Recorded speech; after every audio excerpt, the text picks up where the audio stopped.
Siapakah di antara kita yang tidak mengenal nama Abu Jahal Amr bin Hisham, lelaki yang dihormati kaumnya sebelum balik? Memang benar jika kita mengatakan bahwa dia adalah junjunan bagi kaumnya, lelaki yang terhormat, ditaati, dan mempunyai pangkat dan kekuasaan. Akan tetapi, dia telah mengubur dirinya dalam pasir-pasir kekafiran. Padahal jika dia menghendaki, dia dapat menghidupkan dirinya itu dengan menggunakan cahaya iman. Karena itulah dia berhak untuk mendapatkan laknat Allah daripada keriduannya. Abu Jahal adalah Fir'aun umat ini. Ia hidup di Mekah sebagai musuh Allah dan Rasulnya. Ia selalu berusaha membunuh Rasulullah SAW. Ia melihat sejumlah ayat tanda kekuasaan Allah dan sejumlah mukjizat, tetapi mata hatinya telah lebih dulu buta sebelum mata kepalanya. Ia pun menjadi seperti setan yang sangat membangkang. Seringkali Rasulullah SAW dan para sahabatnya merasakan gangguan dan pengingkarannya. Akan tetapi suatu hari beliau berharap dia masuk Islam. Beliau bersabda, "Ya Allah, kuatkanlah Islam dengan Amr bin Hisham atau Umar bin Khattab." Allah mengabulkan doa Rasulullah ini, sehingga orang yang paling baik di antara kedua itu adalah Umar bin Khattab, yang pada akhirnya dia masuk Islam. Sedangkan orang yang paling jahat di antara keduanya adalah Abu Jahal, yang senantiasa memusuhi Rasulullah Shallallahu Alaihi Wasallam. Sesungguhnya Abu Jahal adalah pengatur siasat perang Badar bagi musuh Islam. Ia berkeinginan memberikan pelajaran bagi umat Islam. Akan tetapi dia telah tertipu setannya bahwa ia akan mengalahkan Nabi dan para sahabatnya. Dan tiba-tiba ia mati terbunuh berlumuran darah. Dan sebelum mati ia sempat berkata, "Bagi siapakah kemenangan hari ini?" Maka dikatakan kepadanya, "Bagi Allah dan Rasulnya." Mendengar itu, Abu Jahal mencela kaum muslimin dan bertambah kafir.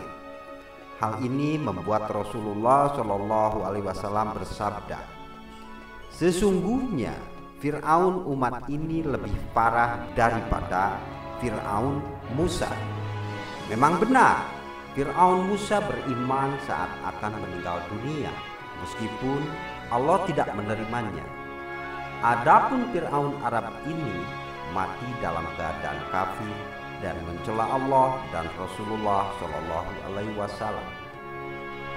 Dalam kondisi yang buruk penuh dengan kedengkian terhadap Islam dan nabinya, tumbuh seorang remaja yang bernama Ikrimah. Ikrimah melihat ayahnya di Mekah tidak berhenti-hentinya memusuhi umat Islam. Kemudian melihat kaumnya kalah dalam perang Badar. Ia kembali ke Mekah tanpa disertai ayahnya, seperti ketika dia berangkat ke Badar. Ia membiarkan ayahnya tewas di tangan pasukan Islam. Bahkan sampai penguburannya pun ia membiarkannya. Adapun dalam perang Uhud, kondisi sedikit berbeda. Pasukan Quraisy keluar dengan membawa pasukan kuda dan kebesarannya. Ikrimah berada dalam pasukan inti bersama Khalid bin Walid yang menjadi pemimpin pasukan sayap kanan. Bahkan Ikrimah membawa istrinya Ummu Hakim yang bertugas menabuh rebana bersama dengan Hindun binti Utbah. Saat itu Ummu Hakim mendengarkan syair, "Ayolah wahai Bani Abidar, ayolah para pembela kaumnya, pukullah musuhmu dengan pedang." Para pasukan kafir ini menjadi bersemangat. Ikrimah mengendarai kudanya yang dikendalikan setan dan kedengkiannya untuk memusuhi Allah dan Rasulnya. Tetapi Ikrimah meletakkan di depan matanya peristiwa tewasnya sang ayah di tangan kaum muslimin pada perang Badar. sampai akhirnya peperangan berakhir dengan kemenangan di tangan pasukan kafir. Akan tetapi, kemenangan mereka itu merupakan kemenangan yang tidak sempurna, sebab mereka takut serangan kaum muslimin sehingga mereka lari menuju kota Makkah. Dalam perang Khandaq atau Al-Ahzab, Ikrimah adalah salah satu dari ribuan anggota pasukan kafir yang mengepung kota Makkah, kota Rasulullah Shallallahu Alaihi Wasallam dan orang-orang Islam. Akan tetapi, mereka tercengang ketika melihat parit besar yang belum pernah mereka lihat sebelumnya. Parit itu dibuat senjata-senjata di tangan mereka tidak berguna. Mereka tidak tahu apa yang harus dilakukan. Pengepungan pun berlangsung lama. Ikrimah tidak sabar. Maka ia keluar bersama dengan Amr bin Wud untuk mengajak pasukan Islam melakukan pertandingan jawara atau duel satu lawan satu dari kedua pasukan.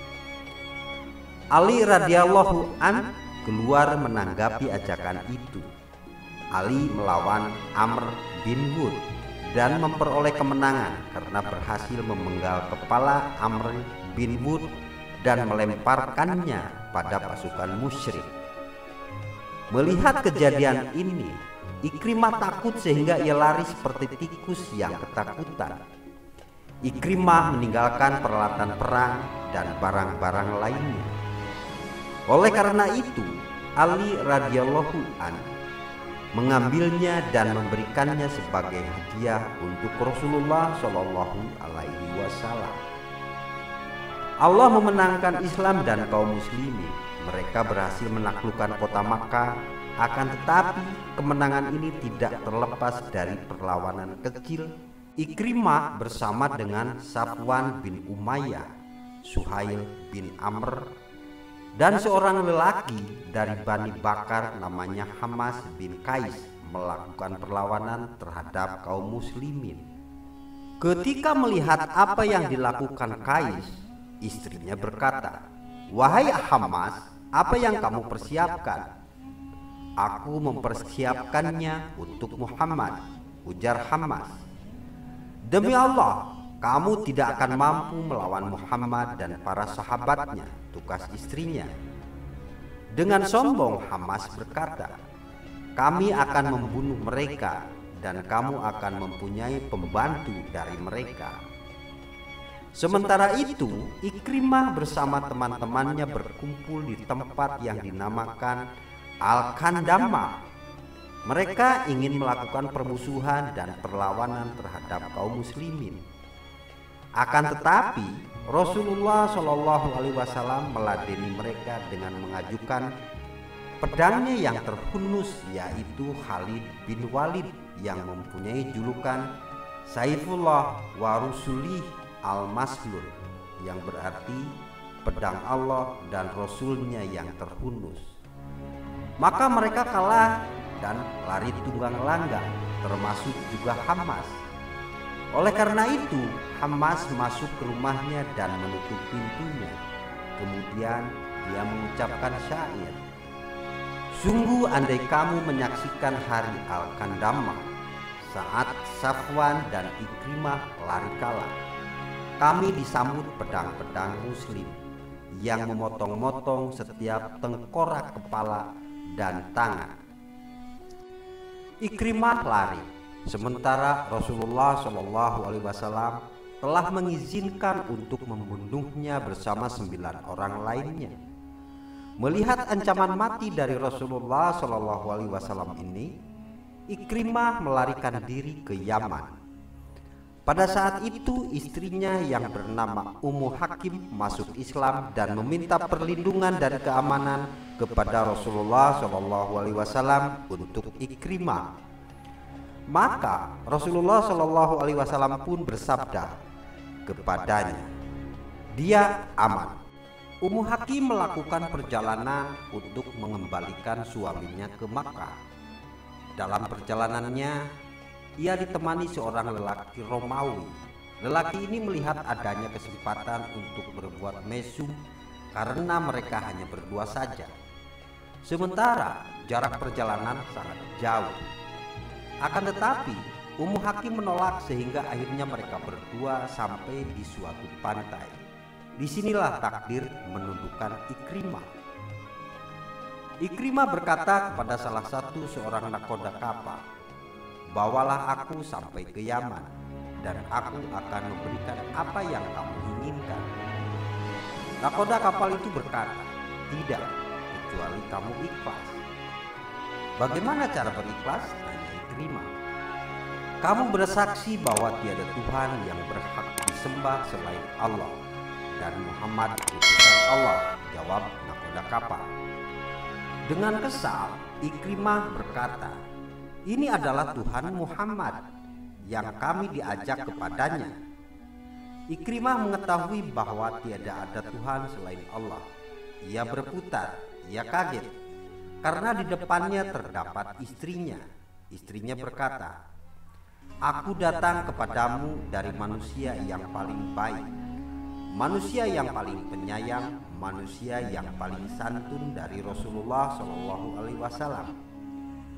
Aku telah meminta perlindungan dan keamanan untukmu darinya. Beliau telah menjamin keamananmu. Maka janganlah kamu binasakan dirimu sendiri. Kembalilah, karena sesungguhnya kamu akan aman."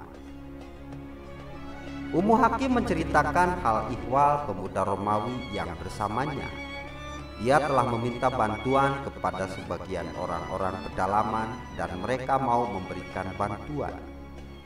Ia masih tetap bersama dengan pemuda ini sehingga nafsu pemuda ini tertuju kepadanya. Maka dalam perjalanan menuju Makkah, Ikrimah pun membunuh pemuda tersebut. Saat diajak berduaan oleh Ikrimah, Ummu Hakim berkata, "Wahai Ikrimah, sesungguhnya kamu musyrik, sedangkan aku muslimah. Allah telah mengharamkan diriku atasmu." Kata-kata yang seperti panah ini telah menancap di hati Ikrimah, sehingga hati Ikrimah pun terluka dan pikirannya menjadi kacau balau. Sementara di Mekah, Rasulullah SAW berdiri di antara para sahabatnya sambil bersabda, "Sesungguhnya Ikrimah bin Abi Jahal akan datang kepadamu dalam keadaan beriman dan berhijrah. Maka janganlah kamu mencela ayahnya, karena mencela orang yang sudah mati dapat menyakitkan orang yang masih hidup, walaupun celaan itu tidak sampai kepada orang yang sudah mati." Ikrimah pun datang. Rasulullah SAW bersabda, "Selamat datang pengendara yang berhijrah." Beliau berdiri kepadanya, meluaskan kain untuknya dan menyambut dengan sebaik-baiknya sambutan. Ikrimah berkata, "Aku mendengar bahwa engkau telah menjamin keamananku, wahai Muhammad." "Ya, sungguh kamu aman," jawab Rasul. "Untuk apa kamu mengajakku?" tanya Ikrimah.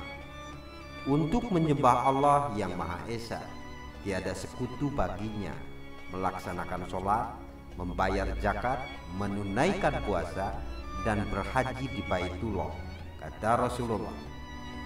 Ikrimah berkata, "Demi Allah, engkau tidak mengajakku kecuali kepada kebenaran dan engkau tidak memerintahku kecuali kepada kebaikan." Ikrimah mengulur tangannya dan bersaksi bahwa tiada Tuhan selain Allah dan Muhammad adalah utusan Allah. Ikrimah berkata, "Wahai Rasulullah, aku memohon kepadamu untuk mengampuniku atas setiap permusuhanku terhadapmu, setiap jejak langkahku, setiap kesempatan aku bertemu denganmu, dan setiap perkataan yang aku ucapkan di hadapanmu atau tidak di hadapanmu." Rasulullah SAW pun berdoa untuk Ikrimah, "Ya Allah, ampunilah setiap permusuhan yang dilakukannya terhadapku, setiap jejak langkahnya yang ia inginkan untuk memadamkan cahayamu. Ampunilah perkataan yang diucapkan guna merendahkan martabatku, baik ketika dia berada di hadapanku maupun tidak di hadapanku. Ikrimah berkata, "Wahai Rasulullah, tidaklah aku mengeluarkan satu harta pun yang telah aku gunakan untuk memusuhimu, kecuali aku juga akan menginfakkan harta yang sama di jalan Allah." Setelah masuk Islam, Ikrimah bersumpah, "Demi zat yang telah menyelamatkanku saat perang Badar." Ia bersyukur kepada Tuhannya karena ia tidak mati terbunuh dalam perang Badar, karena pada waktu itu Ikrimah masih dalam keadaan kafir. Ia masih tetap hidup sampai akhirnya Allah pun memuliakannya dengan Islam. Ia selalu membawa mushaf sambil menangis, "Kitab Tuhanku, kitab Tuhanku." Pada saat perang Yarmuk meletus, dengan hebatnya dan pasukan Romawi hampir mengalahkan pasukan Islam, maka singa buas Ikrimah pun bangkit dan berkata, "Minggirlah wahai Khalid bin Walid, biarkan aku menebus apa yang telah aku dan ayahku lakukan. Dulu aku memusuhi Rasulullah Shallallahu Alaihi Wasallam. Apakah sekarang aku akan lari dari pasukan Romawi? Demi Allah, tidak.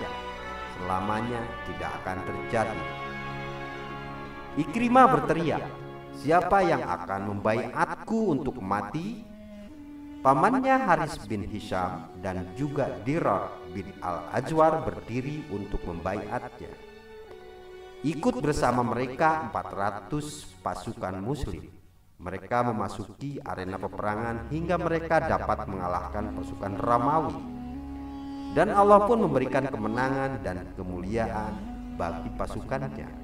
Perang pun selesai. Ikrimah tergeletak terkena 70 tikaman di dadanya. Sedang di sampingnya ada Al-Haris bin Hisham dan Ayyasi bin Abi Rabi'ah. Al-Haris memanggil mandi, meminta air, namun ia melihat Ikrimah sangat kehausan, maka ia berkata, "Berikanlah air kepada Ikrimah." Ikrimah melihat Ayyasi bin Abi Rabi'ah juga sangat kehausan, lalu ia berkata, "Berikanlah air kepada Ayyasi." Ketika air hampir diberikan, Ayyasi sudah tidak bernyawa. Para pemberi air dengan cepat menuju Ikrimah dan Al-Haris, namun keduanya pun sudah tiada untuk meminum air surga dan sungai-sungainya. Wallahu a'lam bishawab. Wassalamualaikum warahmatullahi wabarakatuh.